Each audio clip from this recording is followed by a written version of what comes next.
Olá a todos, sejam muito bem-vindos a mais um podcast filosófico, atividade promovida pela Organização Internacional Nova Acrópole do Brasil. Desta vez, vamos conversar com o professor Emerson Queiroz, da Nova Acrópole de Salvador, na Bahia. Olá, Emerson, seja muito bem-vindo. Olá, Pedro. Olá a todos que nos ouvem. Muito feliz por estar aqui de volta nessa atividade filosófica e vamos em frente. Bem, Emerson, hoje nós vamos abordar o tema da educação a partir do ponto de vista de Esparta, essa cidade-estado grega que é associada na tradição histórica como um estado guerreiro. Obviamente, sem querer esgotar o tema, gostaria que, antes de falarmos desse processo formativo, educativo nessa sociedade, Emerson, gostaria que você contextualizasse sobre Esparta e um pouco sobre essa cultura. Muito bem, Pedro. Os historiadores defendem que Esparta ela começa, a surgir na história a partir do século X, século IX a.C., com os invasores dórios. E eles se estabelecem nas margens do rio Eurotas, no sudeste do Peloponeso. E por volta do ano 650 a.C. é que Esparta começa a surgir, digamos assim, como esse poder militar terrestre, digamos assim, dominante da Grécia, pelo qual ela é reconhecida hoje em dia. É conhecida por liderar as forças gregas durante a guerra contra os persas, também isso são feitos bem famosos, contados pela história. E também ela rivaliza com Atenas e sai vitoriosa da famosa Guerra do Peloponeso. Mas acho que talvez o que todos nós temos em mente é o grande feito que deixa Esparta famosa na história, que é a Batalha das Termópilas, que ocorreu por volta do ano 480 a.C., quando os famosos 300 de Esparta, que foram liderados pelo rei Leônidas, ofereceram uma forte resistência às forças do rei persa Xerxes. E esse é justamente um dos fatos que surpreendem quando se fala de Esparta, como um número tão pequeno de soldados conseguiu resistir por um tempo a um número muito, mas muito mesmo superior. E uma das formas de se explicar isso é justamente devido a esse processo educacional que começa desde seu surgimento e vai se desenvolvendo ao longo dos séculos. Bem, e esse processo educativo que é capaz de fazer com que 300 resistam a um exército muito grande, tem características muito interessantes que inspiram filósofos posteriormente na própria Grécia, como Sócrates, Platão e outros, que estão falando de uma batalha, que o ser humano deve empreender nessa busca por retirar de dentro de si mesmo o melhor. Então, que relação filosófica nós podemos fazer entre essa educação e o processo formativo da cultura espartana? Bom, para começar, é importante que a gente dê uma ênfase que Esparta ela é, digamos assim, uma referência, ou foi, uma referência. Eu digo porque chega para a gente até hoje. No processo educacional. Isso é importante que se destaque e tem a famosa obra do Werner Jäger, que é a formação do homem grego, a paideia, que ele destaca que Esparta tem pleno direito em um lugar na história da educação por conta da característica do seu estado, que é esse estado que se apresenta pela primeira vez como uma verdadeira força educadora, no sentido mais amplo da palavra. O que é isso? O Estado assume a responsabilidade por educação de todas as crianças até a fase adulta, inclusive. Então, começa a ter aquela ideia de, digamos assim, de igualdade de oportunidades, de modo que em outras cidades se tinha aquela característica de formação individual. Então, dependendo da família, das suas posses, das suas possibilidades, um indivíduo poderia receber uma melhor ou, digamos assim, pior, educação. E Esparta, de certa forma, rompe isso quando adota um Estado educador. E é óbvio que isso não é algo aleatório, Os historiadores atribuem a um personagem que tem a sua vida narrada e explicada um pouco pelo historiador Plutarco, que foi Licurgo, um famoso legislador da cidade de Esparta, e que soube, através das leis, através de uma educação também no sentido jurídico, né, formativo, direcionar esse potencial bélico que os dórios tinham e direcioná-lo para a prática da vida pública. Então essa é uma característica interessante e que demorou um tempo, obviamente, para se formar, né, para se estruturar, mas essa base é, como você mencionou, inspira o próprio Sócrates, inspira o Platão, né, na Constituição da República e na obra As Leis. Ele também está muito influenciado pelo modelo educacional espartano, que dava uma importância muito maior à formação da consciência dos cidadãos do que num sentido de uma legislação, um código que ficasse escrito, né, para ser consultado posteriormente. Então um destaque que é importante é de que a gente observe que há uma necessidade de se educar através da tradição. Essa tradição que é oral, né, e que, de certa maneira, cria um costume, cria uma moral, cria uma forma de agir que está menos suscetível à influência de uma coação mecânica, assim, externa, vamos dizer assim, né? Eu faço algo porque a lei me obriga. Não. Essa formação pelo exemplo, pela tradição, ela cria no interior do indivíduo uma forma de agir que se torna muito mais consciente, desenvolve aquilo que a gente conhece hoje, chama hoje de bússola moral. Então esse é um ponto de destaque muito significativo.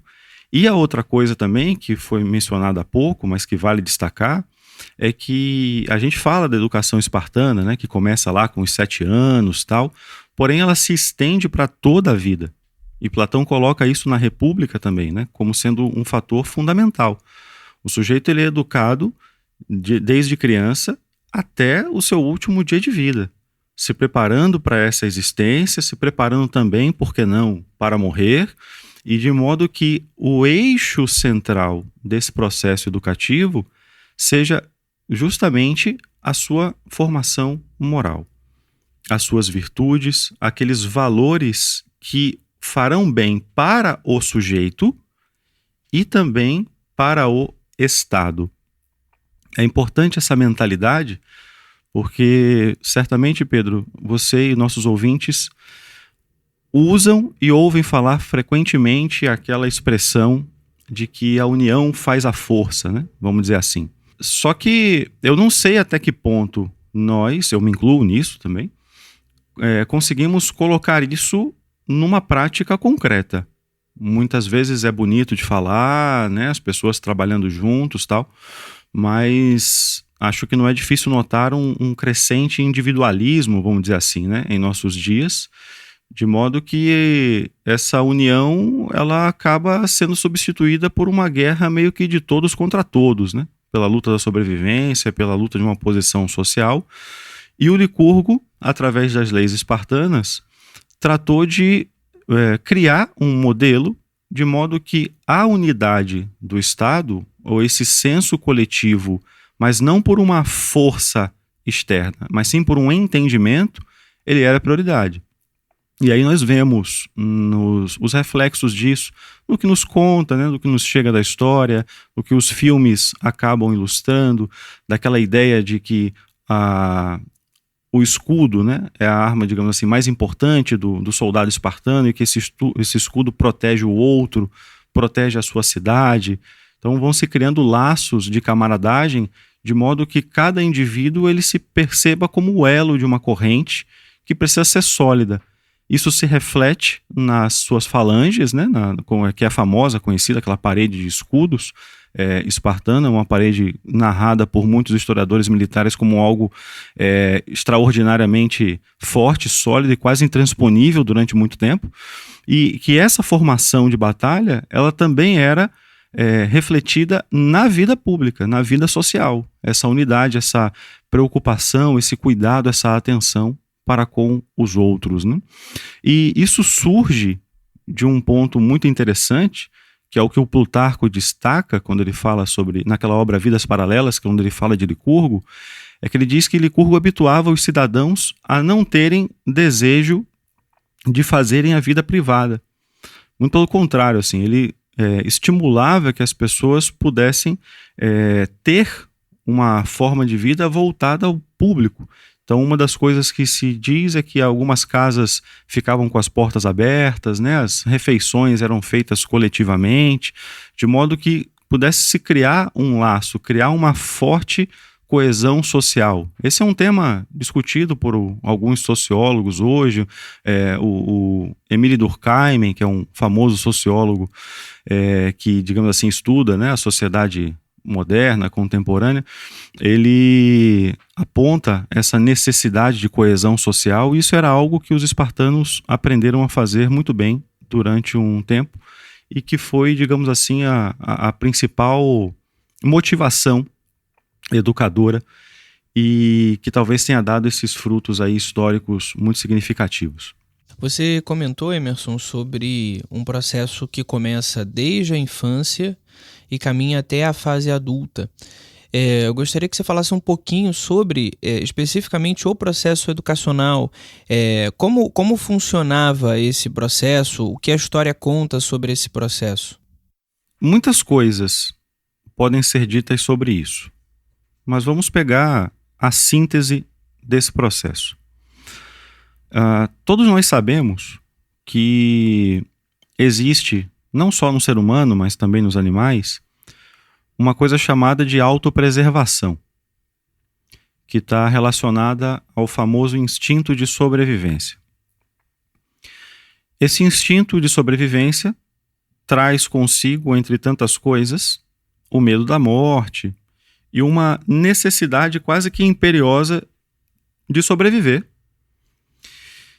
O problema é que, muitas vezes, isso pode chegar a ser uma sobrevivência a qualquer preço. Então, esse processo educativo desenvolvido não só pelos espartanos, mas o nosso tema de hoje é Esparta, né?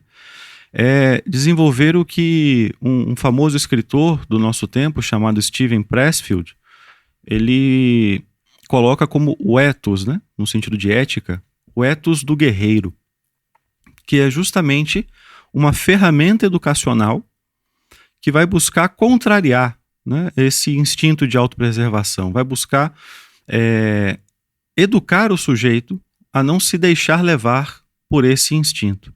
Então, ele conta, né, o Steven Pressfield, que esse impulso natural, é natural, não é um problema, mas, enfim, é um problema quando é mal canalizado, né? Ele deve ser direcionado pela nossa inteligência. E a ferramenta que nós temos para direcionar e, de certa forma, controlar esse instinto de sobrevivência são as virtudes. Então, basicamente, os espartanos, como, volto a falar, como muitas outras culturas que tinham essa ideia bélica, né, como referência, promoveram uma educação no sentido de valor, no sentido de incitar nos jovens e depois continuar, né, na fase adulta, as virtudes como a coragem, como a própria devoção, ao desenvolvimento de um espírito de corpo, de um espírito de unidade, e que faz todo sentido, né? Se você imagina um grupo, uma equipe, imagina se cada um tiver que tomar conta de si mesmo, você vai ter que ficar preocupado contigo o tempo todo. Agora, quando a gente coloca uma mentalidade de união, você, indivíduo, cuida dos demais.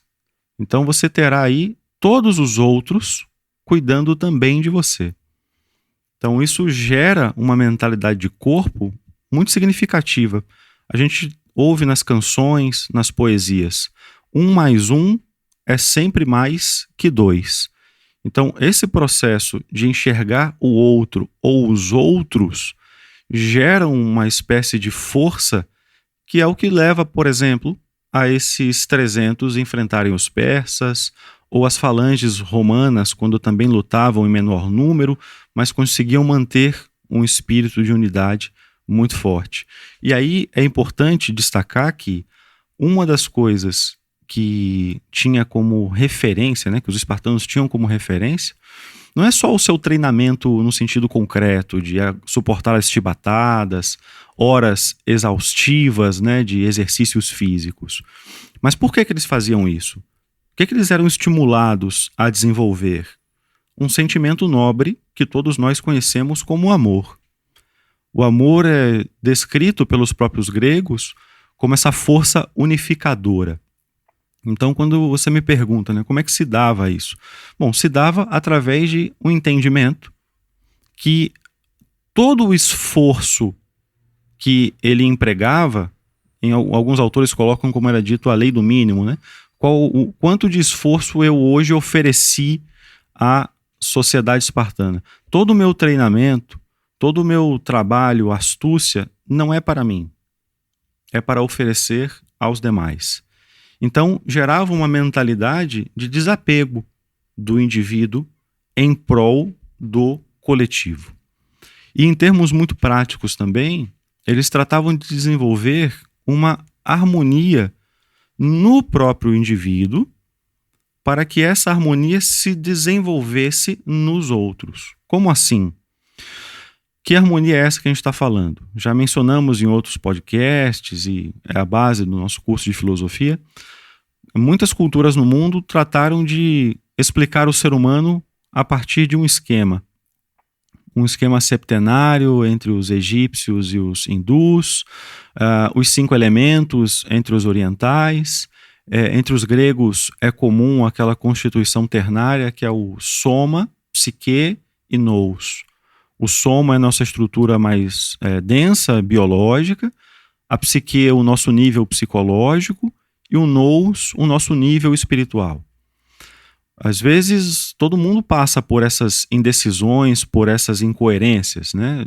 Pensar de um jeito, mas agir de outro. Às vezes, ter que tomar uma atitude que contrarie, né, a sua devoção, a sua inclinação. Então, isso nos fragmenta, isso nos fragiliza. Então, no processo educativo, eles trataram de criar uma harmonia forte entre o pensar, o sentir, o falar e o agir através do treinamento militar. Então não é só para desenvolver um corpo forte, mas uma psique forte, uma mente forte, um espírito de luta muito forte. E essa unidade harmônica no sujeito, quando somada a outros, faria com que todo o Estado, né, ele fosse sólido, a ponto de conhecermos aquelas citações que são trazidas pela história. Uma delas que eu acho muito interessante é que um estrangeiro certa vez chegou a Esparta, que é famosa e era famosa por ser a cidade mais bélica, né, mais estruturada em termos militares da Grécia, mas era uma cidade que não tinha muros. E perguntando a um soldado espartano, esse estrangeiro estranhou, né, e perguntou: bom, por que vocês são essa força bélica e não tem muros? E o espartano respondeu: porque o muro das cidades somos nós. Então imagine a força que tem nisso, né? Porque o muro da cidade somos nós. Ou seja, o sujeito se reconhece como aquele elemento que traz a responsabilidade não por uma obrigação externa, mas por uma devoção.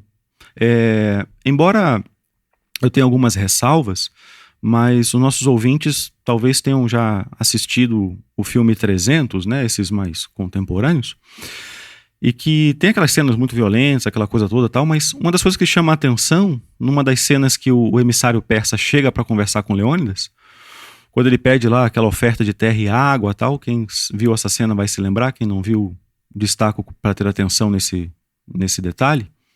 Quando ele tem que tomar uma decisão, o olhar dele vai justamente para as terras espartanas, para as pessoas que ali estão, para a sua esposa.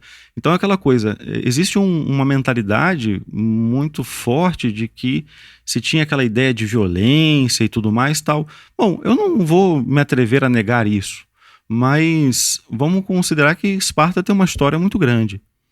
E assim como o ser humano tem seus temperamentos e pode ser educado ao longo do período de sua vida, uma cidade também passa ao longo dos seus séculos pela sua formação. E os espartanos, por exemplo, de Leônidas, eu acredito e isso está demonstrado pela história, que iam para a luta e foram para a guerra, por exemplo, contra os persas, muito mais por amor aos seus camaradas, por amor às suas terras, por amor às suas esposas, do que por ódio ou raiva de um inimigo. E esse processo educativo formativo, né, que a gente está falando aqui no nosso podcast, forma esse indivíduo, esse sujeito, a ter uma capacidade de se colocar diante de uma ideia, que é no caso, né, o Estado, acima dos seus aspectos mais egoístas, talvez. Esses aspectos mais individualistas, né? Então, queria que você falasse um pouco, Emerson, sobre essa ideia do particular, da propriedade, do individualismo e do coletivo, que é algo, talvez, muito novo na cultura, na história da humanidade, a ideia do meu, né? Do próprio. Enquanto nessas culturas um pouco mais antigas, nós vemos uma ideia de coletivo um pouco mais definida.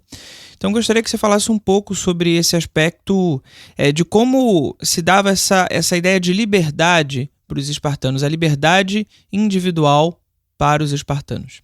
Bom, perfeito, Pedro. Vamos entender algumas coisinhas sobre isso, né? O ser humano, ele tem, na sua natureza, características como tudo, né, que existe de forma concreta, que expressa uma dualidade. Então, o ser humano, ele tem o seu aspecto, digamos assim, egoísta, como você mencionou, que é fruto, em boa parte, né, do nosso instinto de sobrevivência, de preservação. E nós temos também a contraparte disso, que é o altruísmo. O altruísmo como sendo essa virtude, esse valor que faz com que a gente inclua os demais. Quando às vezes nós falamos sobre isso, parece que para viver de forma coletiva, o sujeito ele tem que abrir mão do seu aspecto individual. E isso não é verdadeiro. Tomando o próprio exemplo de Esparta mesmo, o indivíduo ele era livre para escolher. Os verdadeiros guerreiros, né, o que iam para a guerra, tal, eram tidos como homens livres. E tomaram decisões, por exemplo, de ir lutar, de ir servir ao rei por vontade própria. E essa vontade própria, que expressa a liberdade, ela inclui os demais. Então, quando nós falamos de um altruísmo, eu não preciso me excluir, muito pelo contrário. Eu devo ir e incluir os demais. Quando você me aponta essa questão do privado, do particular, eu percebo que não só aqui no Brasil, né, mas o mundo todo ele caminha nessa direção, em grande parte dele pelo menos, de um estímulo à sua prosperidade, à sua conquista no sentido individual. E de nenhuma maneira eu vou dizer que isso não seja válido, não me cabe. Agora, é importante que a gente pense que na minha prosperidade pode incluir os demais. Por uma simples observação. Nós não vivemos isolados. O ser humano ele vive junto. Por uma questão natural, antes mesmo de uma questão social, nós temos vínculos de dependência. Uma criança depende do leite materno, né? Se não for da sua própria mãe, enfim, mas ele vai precisar desse alimento, ele precisa do cuidado do outro para poder sobreviver. Então, naturalmente, como já dizia o Aristóteles, né, nós somos seres animais políticos, né, vamos dizer assim, que necessitam dessa relação. Então, quando a gente tem uma promoção de uma competitividade em que parece que muitas vezes o indivíduo ele tem que lutar contra o outro para poder prevalecer, perceba que isso é um instinto de sobrevivência. Embora isso muitas vezes não se reflita numa luta de espadas, né, de armas de fogo, mas isso se reflete no mercado, na competitividade de um vestibular, uma coisa nesse sentido. É como se fosse assim, não cabem todos, né? Então briguem entre si e vejam quem vai chegar primeiro. Bom, qual é o grande problema disso em nossos dias? É que nem todos partem de uma igualdade de condições, vamos dizer assim, né? Como, por exemplo, o Jäger destaca na Paideia, que é o que Esparta promove. Um Estado que, bom, independente de qual seja a sua família, seja a filha do rei, seja o filho de um cidadão comum, o Estado vai educar e vai formar você. Vai te dar as ferramentas para que você possa sobreviver, para que você possa se integrar a esse modelo de sociedade. Eu não estou dizendo que o modelo de sociedade espartano é o perfeito e que a gente deva seguir, não é isso. Estou dizendo que essa mentalidade integradora, ela pode ser aproveitada. Então, não há problema em que se desenvolva as características individuais, de maneira nenhuma. Agora, é interessante que a gente aprenda a incluir os demais. Um exemplo simples. Temos o nosso trabalho. Às vezes eu vou trabalhar para a minha sobrevivência, para adquirir o meu recurso, para adquirir os meus bens. Eu não sei até que ponto, eu coloco isso como uma reflexão, tá? Não como uma determinação.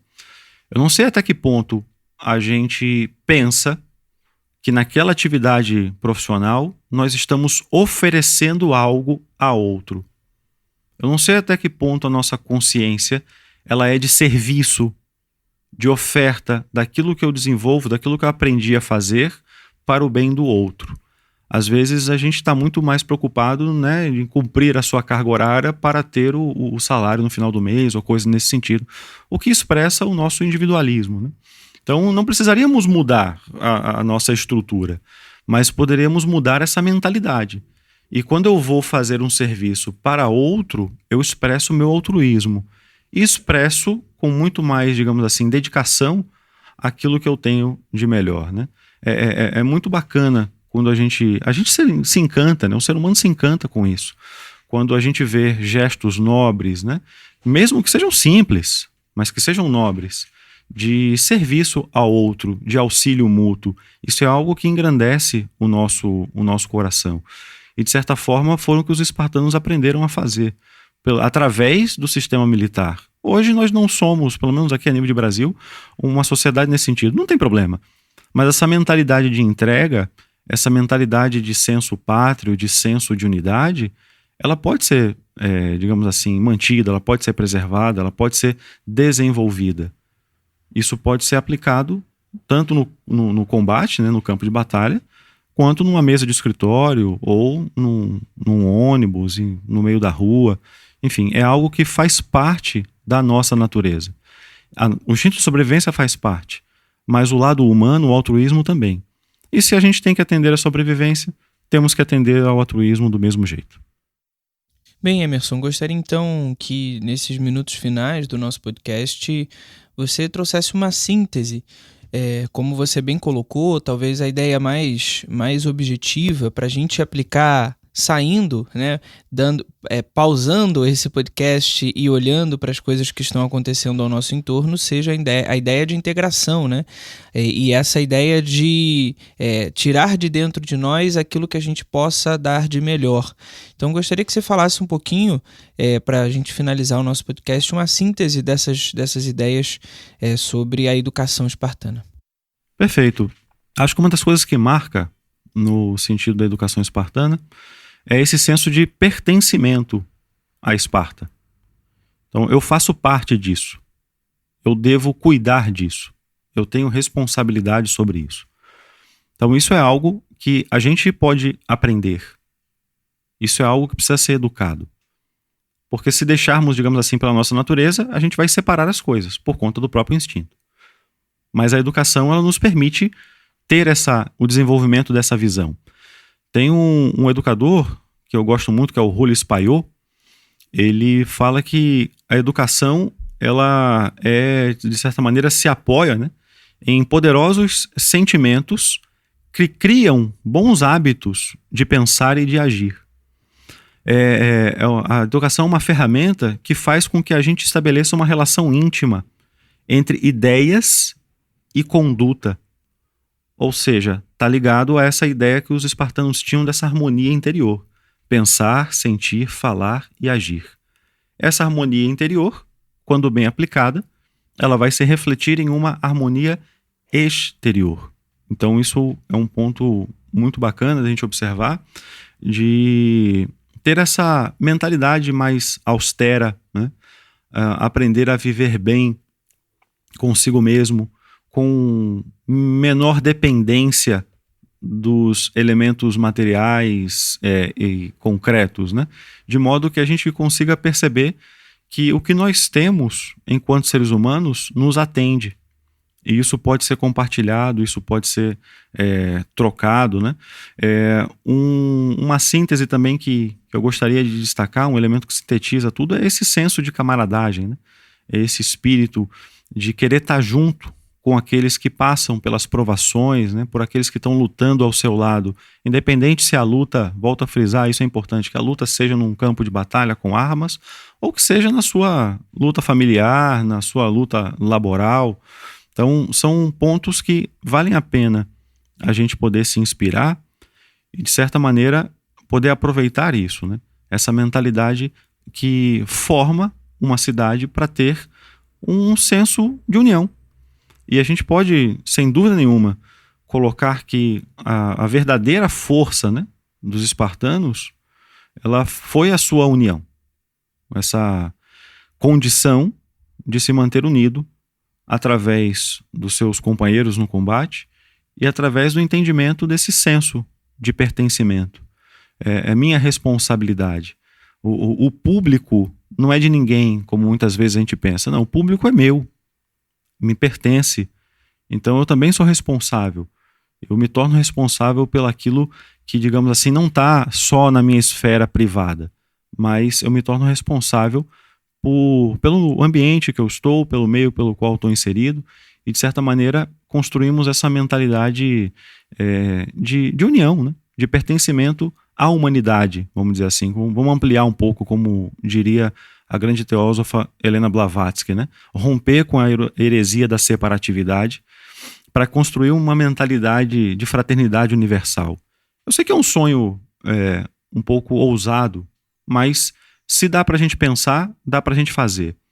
Então, se sentir pertencente a esse processo humano e poder escolher, né, com sinceridade, qual a natureza que a gente vai alimentar, né? Se é a nossa natureza egoísta ou se é a nossa natureza altruísta.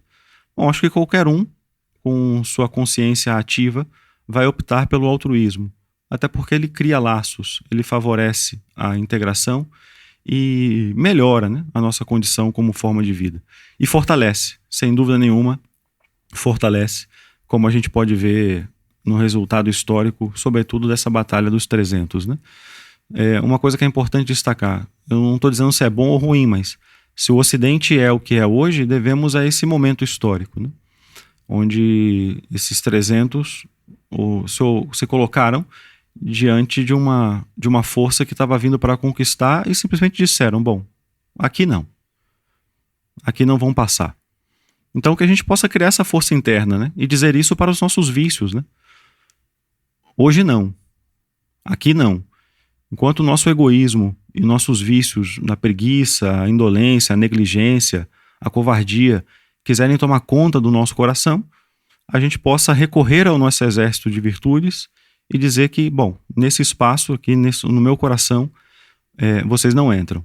E aí defenderem isso com todo o valor, com todo o amor que possuem. E como diz a raposa para o Pequeno Príncipe na obra lindamente escrita por Antoine de Saint-Exupéry, que nós somos eternamente responsáveis por aquilo que cativamos, né? E se cativamos o outro, se cativamos esse grupo, nós nos tornamos responsáveis por isso. Emerson, quero te agradecer pela presença aqui em nosso podcast. Seja sempre muito bem-vindo e até a próxima. Eu que agradeço, Pedro, mais uma vez essa oportunidade e até uma próxima. Um grande abraço a todos. Bem, para aqueles que quiserem conhecer a programação completa do curso de Filosofia Maneira Clássica, podem acessar o nosso site nova-acropole.org.br. Também estamos no Instagram e no Twitter e você pode entrar em contato conosco pelo e-mail podcast@nova-acropole.org.br. Até a próxima! A trilha deste podcast é de autoria de Jean Sibelius. Impromptu for Strings, opus número 5.